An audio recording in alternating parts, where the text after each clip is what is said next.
যখন তুমি নিজের রক্তের মানুষের দ্বারা কষ্ট পাবে, তখন তুমি একবার নবী ইউসুফ আলাইহিস সালামের কথা মনে করো। তিনি কিভাবে নিজের ভাইয়ের দ্বারা প্রতারিত হয়েছিল। যখন তোমার বাবা মা না বুঝে তোমার বিরুদ্ধাচরণ করে, তখন নবী ইব্রাহিম আলাইহিস সালামের কথা মনে করো। তার বাবা তাকে আগুনে নিক্ষেপ করায় ভূমিকা রেখেছিল। যখন তুমি সমস্যা থেকে পরিত্রাণের জন্য কোনো পথ পাবে না, তখন ইউনুস আলাইহিস সালামের কথা ভেবো। তিনি কতটা সময় তিমি মাছের পেটে আটকা পড়েছিল। যখন তোমার নামে কেউ মিথ্যা অপবাদ ছড়িয়ে দেবে, তখন মা আয়েশা রাদিয়াল্লাহু আনহার কথা মনে করো। তার নামে পুরো শহর জুড়ে কুৎসা রচনা করা হয়েছিল। যখন তুমি অসুস্থ ব্যথার যন্ত্রণায় কাঁদতে থাকো, তখন নবী আইয়ুব আলাইহিস সালামের কথা ভেবো।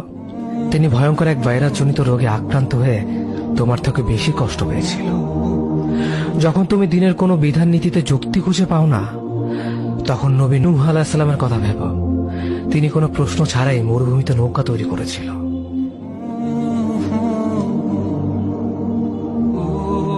যখন তুমি আত্মীয়স্বজন, পরিবার, বন্ধু বান্ধবের কাছে হাসির পাত্রে পরিণত হও, তখন তুমি শেষ নবী হযরত মুহাম্মদ সাল্লাল্লাহু আলাইহি ওয়াসাল্লামের কথা ভেবো। রাসূল সাল্লাল্লাহু আলাইহি ওয়াসাল্লাম বলেছিলেন, সবচেয়ে বড় পরীক্ষা দিয়ে সবথেকে বড় পুরস্কার আসে। যখন আল্লাহ কাউকে ভালোবাসেন, তখন তাকে পরীক্ষা করেন, এবং যে এই পরীক্ষাগুলো মেনে নেয়, সে আল্লাহর সন্তুষ্টি অর্জন করে।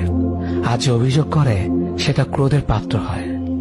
হে আল্লাহ, তোমার কথা মনে করা, তোমার প্রতি কৃতজ্ঞ হওয়ার এবং তোমার ইবাদত করার তৌফিক আমাদের দান করো। আমিন।